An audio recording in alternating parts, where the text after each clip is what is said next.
Offensive tackle at Sarah Reed High School back in the mid to late 90s, and then played offensive line at Louisiana-Lafayette. I don't know, was it ULL then, or was it still USL? I made the change, I think, right around there.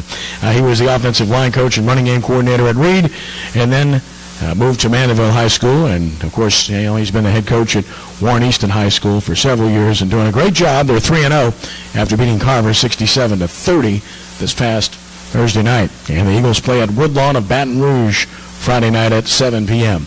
Please give a Warren Quarterback Club welcome to Coach Tony Hull of the Warren Easton Eagles. Tony?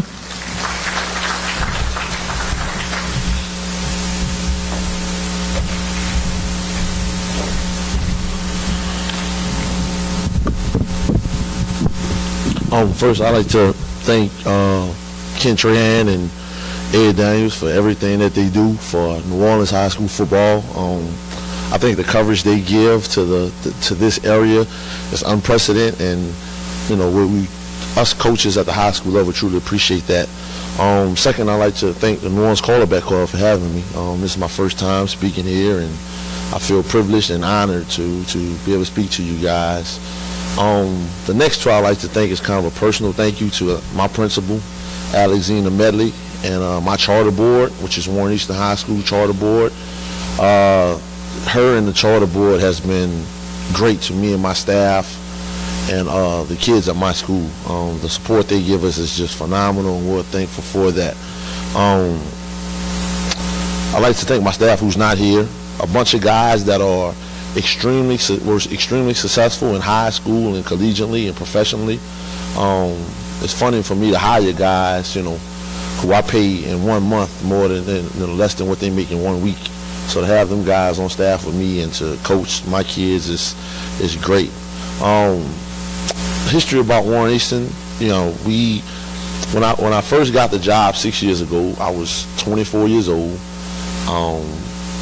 fresh out of working for NASA. And I had worked at Mandeville and at Reed before that, and it was just a great opportunity for me. And when I got to Warren Easton, I decided that I was going to embrace the history that was there.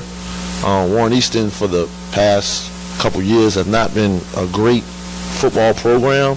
However, they do have 3 state championships. And they were really successful back in the day. So when I first got the job, the first thing I wanted to do was embrace the history at Warren Easton High School. We're the oldest public school in the state of Louisiana. We're a dominant football program back in the day. And when I got the job in June, I had 40 kids. We opened 2 years after the storm. So all of the athletes in the city of New Orleans were already at Carr and 35 and St. Aug and Old Perry Walker. So I had 40 kids, and out of 40 kids, only 1 kid had ever played high school football before. And I got the job in June, and they said, by the way, Coach, you got to go play St. Aug, Carr, Walker, 35, Lutcher, come August on a varsity schedule. Well, I kind of knew how that went. Wasn't too successful at that point in time. But we embraced the tradition. I never complained. And the one thing I took, or the one advice I got from my high school head coach was Percy Dewey, who I think is a undervalued high school coach in the state of Louisiana for what he has done in this area. The one thing he told me was never complain and use a whole lot of ingenuity. Don't complain about the obstacles you're going to face, because you're going to face a lot of them. And I did. But use ingenuity to overcome them. So what I did was, at NASA, we used to always start our meetings off with, let's not create the wheel again. Let's just make it better. So I thought, let's not recreate the wheel when it comes to high school coaching. Let me just go out and find a bunch of successful head coaches, take some of the things they do, which are great, and use them. And maybe my program could be successful, and that's what I did. Kind of like the ingenuity thing, not complaining. One of the things at Warren Easton is practice facilities. We struggle with practice facilities. My charter board stepped in and said that you guys we'll let you coach, we'll rent Pan Am for you a couple days out the week. Oh, by the way, you can only practice for an hour and 45 minutes. So by the time you finish stretching, we got about an hour, 30 minutes in of practicing, and I don't know any high school program or any football program that practices for an hour, 30 minutes. So instead of me complaining, I went in and rechanged my offense and defense, and we became fast tempo for some reason. It wasn't on purpose. It was because I needed to get as many practice plays in as possible with the short amount of time. So now everyone sees us as this high-octane, fast-paced offense that was created. Well, the real reason it was created because we only have an hour and 30 minutes to practice. So once the kids get used to practicing fast, they play fast. Another thing with ingenuity I used was to how could I make Warren Easton attractive to the average 12, 13, 14-year-old kid in the city of New Orleans and not want to go to St. Augustine, who has multiple state championships and 35 and Carr and all these other places. Well, some of the things we did was we went out and we created razzle-dazzle Nike uniforms, and we had the best uniforms in the city. You'd be surprised how many players you can get by having nice-looking Nike uniforms. Another thing we did was we have a saying at Warren Easton where the best 11 are going to play. The first 2 years ago, they kind of bit me in the butt because I wound up having 7 freshmen starting for me 2 years ago. Well, those 7 freshmen made the playoffs. Those 7 freshmen lost the Carr 10-7 in the first round of the playoffs. Those 7 freshmen now are 7 sophomores. And those 7 sophomores put up 67 points against Carver. So now I think it's starting to pay off a little bit. And the city knows the kids that play JV for us are kids that just don't make the first 2 on the depth chart. So, kids around the city know if you can play, if you can work hard, Warren Easton's going to play you. And we take pride in that.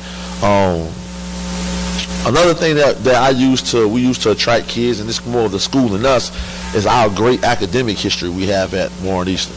There are only 2 schools in the city of New Orleans that outperform us academically, and that's Lusher and Ben Franklin. Well, they get to choose what kids come through their doors. We don't. So we take pride in that. So one thing I love about my school and my team is that I've been there 6 years. In 6 years, I have a 100% graduation rate.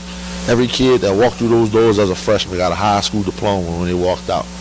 Out of the 100% graduation rate, 80% of those kids went on to college, whether it was playing college football or just as a regular student.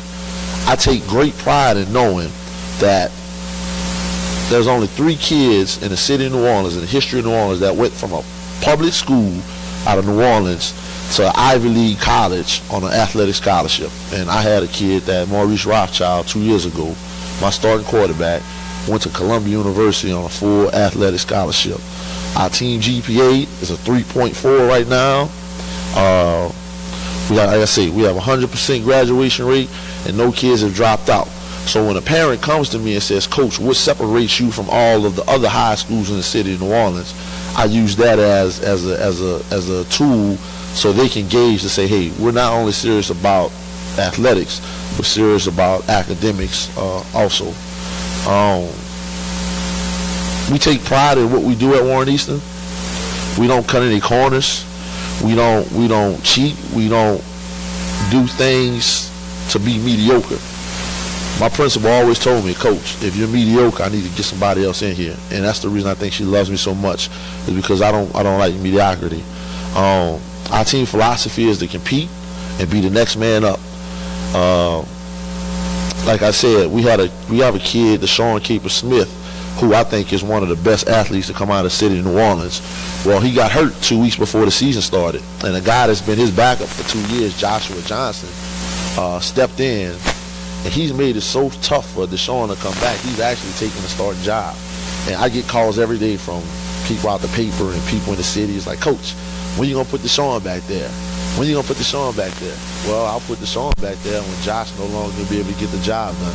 And he's been doing great. So I don't foresee Deshaun stepping back there anytime soon. We got a saying at Warren Easton where we say, we believe it's our time to be successful in the city. And when I tell my kids every day, "It's your time to be successful," every kid next response to me is, "Coach, I'm not done yet." So at Warren Easton, we got some great things going on. I'm truly proud of where we stand and what we're doing and what we have accomplished. But we far from being done yet. And I can't wait to enjoy to see how this ride goes. Thank you again for having me. I would greatly appreciate it. If you guys have any questions, I will take them at this time.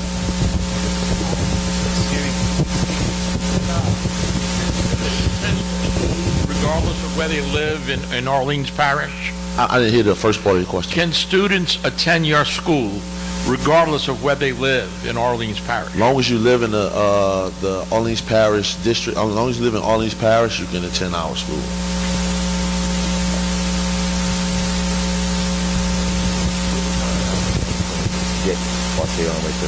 Our current numbers are, we have 79 players on the team, and like I said, if you're not in a first or second string of depth chart, you play JV. As long as you're not a senior or a junior. The weird thing about Warren Easton is that we have 980 students. We have 750 girls.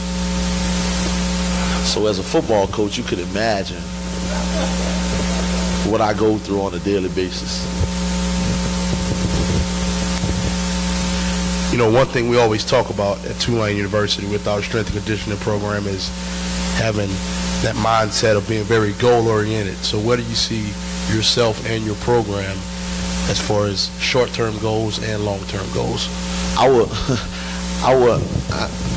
know I agitate people with this answer. Our short-term goal is to have the best practice that we can have today. We don't focus on who we're playing.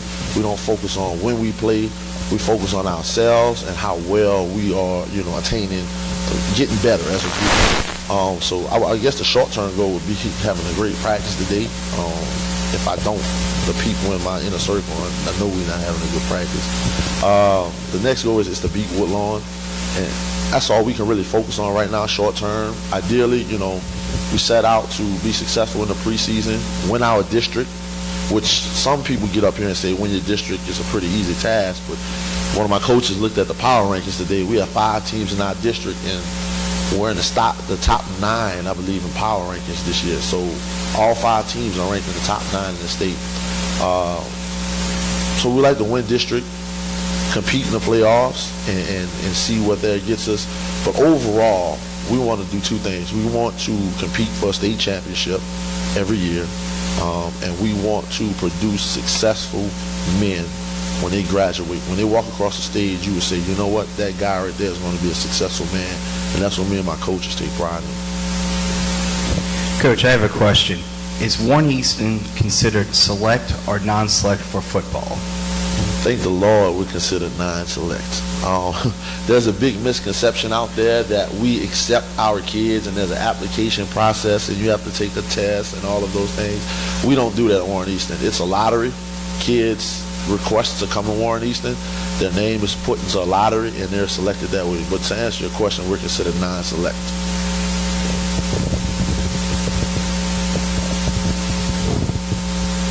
Thank you.